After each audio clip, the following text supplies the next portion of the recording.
Good morning from an icy cold Wollaston in the Northern Cape. This is Sunday the 8th of June and so good to be with you again.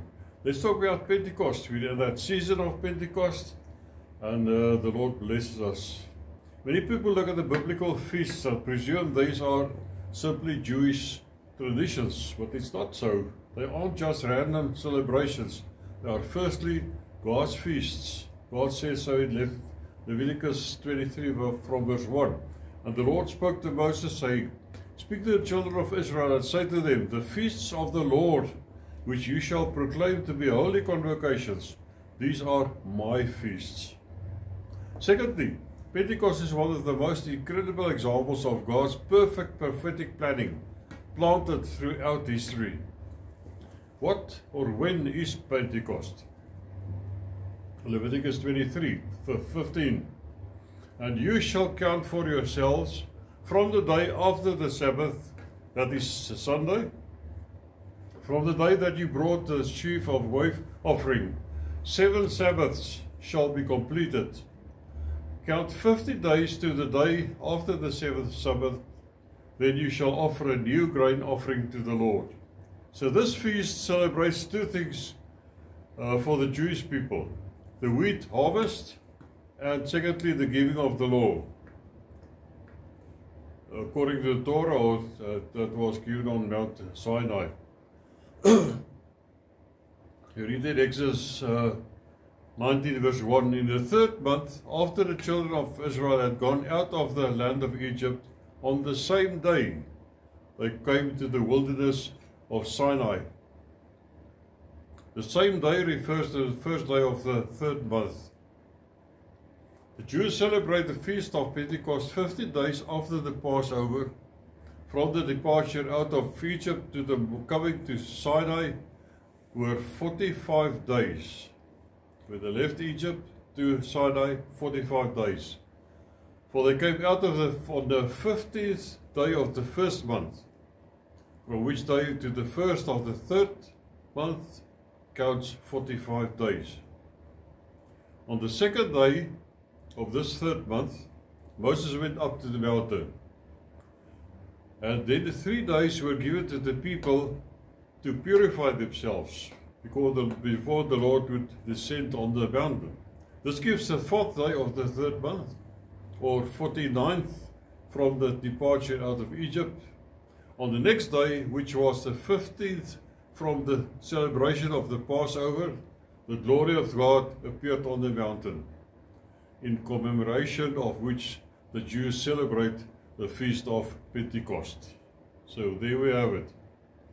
On this very day, nearly 2,000 years ago, we read in Acts 2 verse 1, when the day of Pentecost had fully come, they were all with one accord in one place, and suddenly there came a sound from heaven as of a rushing mighty wind, and it filled the whole house where they were sitting. Then there appeared to them divided tongues, as of fire, and one sat upon each of them. And then they were all filled with the Holy Spirit, and began to speak with other tongues, as the Spirit gave them utterance. You see the incredible connection with these two events. On the very same day that Israel celebrated receiving the law written on tablets of stone, God sent His Spirit to write His law on human hearts. Hebrews 10 verse 15. But the Holy Spirit also witnesses to us, for after He had said before, This is the covenant that I will make with them after those days, says the Lord. I will put my laws into their hearts, and in their minds I will write them. And we find this prophecy in Jeremiah 31 verse 33, and we find it also in Hebrews 8 verse 10 when it was referred to them. And then he said in verse 17, he adds, Their sins and their lawless deeds I will remember no more. So the covering of the law made man conscious of sin, and sin brought forth death. The following happened on the day of the law, that the law was given, that day at Mount Sinai. While Moses was on the mountain receiving the law, the Israelites made a golden calf and worshipped it. Then God saw this, he became angry, instructed the Levites to draw their swords, and they killed 3,000 men. We read that in Exodus 32, verse 28. So the sons of Levi did according to the word of Moses, which was instructed by the Lord, and about 3,000 men of the people fell that day. The covenant of grace gave forgiveness of sin and brought forth life. When the covenant of grace was introduced in the New Testament, on the day of Pentecost, the gospel was preached and 3,000 people got saved. Acts 2 verse 41. Then those who gladly received the word were baptized, and that day about 3,000 souls were added to them. This is the difference between the covenant of the law and the covenant of grace.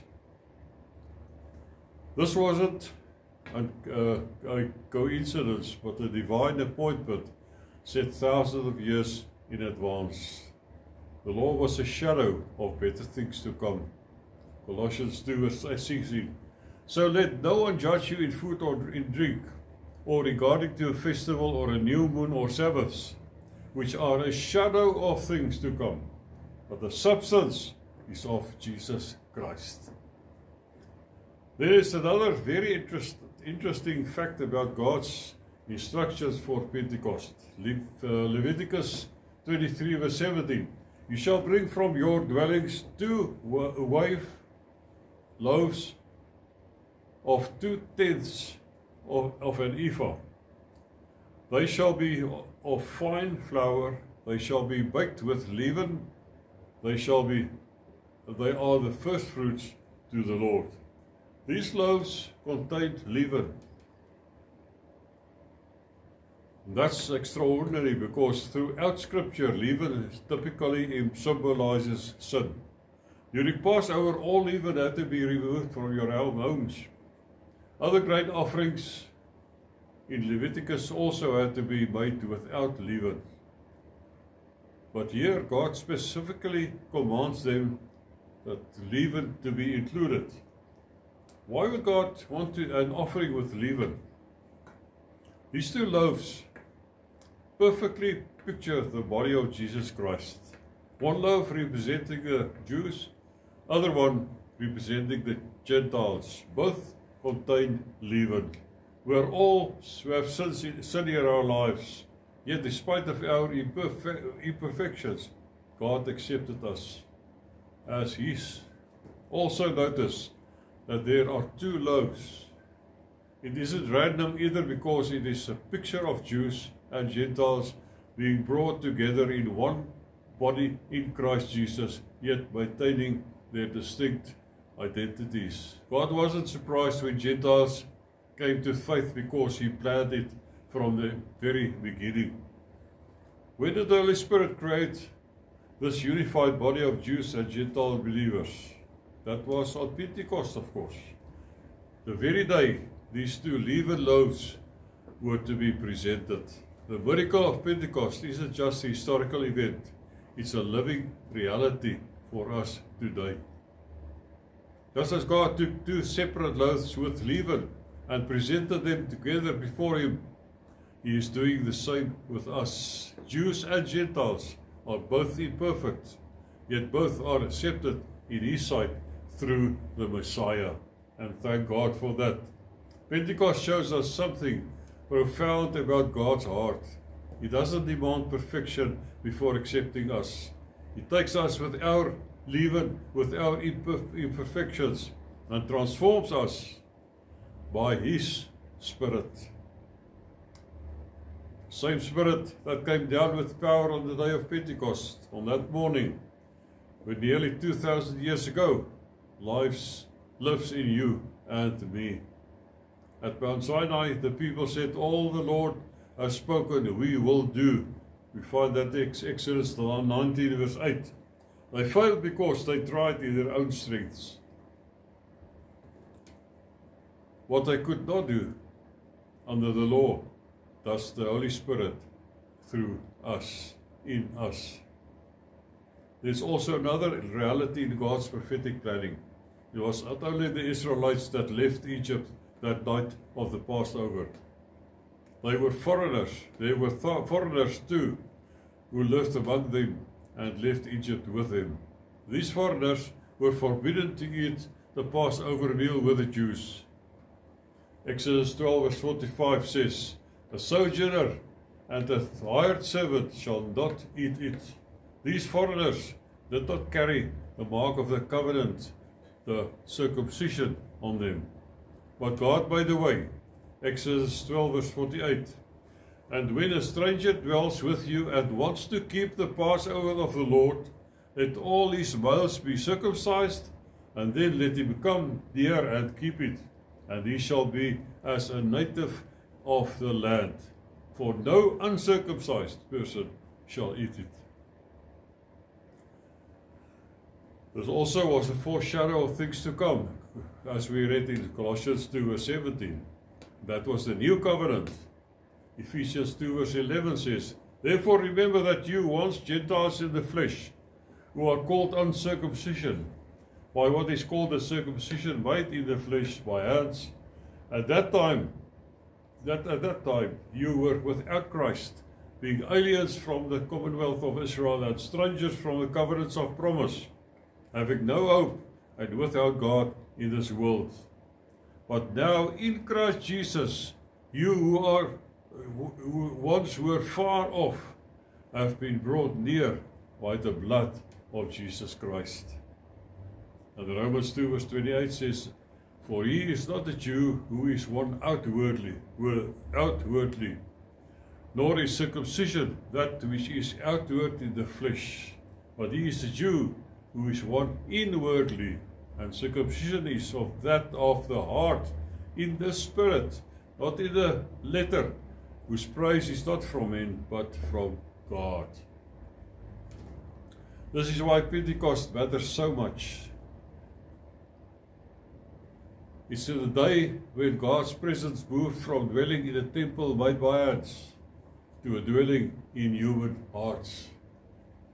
Luke 23 verse 45 says, "Then the sun was darkened, and the veil of the temple was torn in two."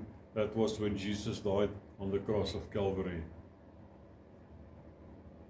That was the day when the harvest of souls began, a harvest that continues to this very moment, as more people come to faith in Jesus Christ, our Messiah.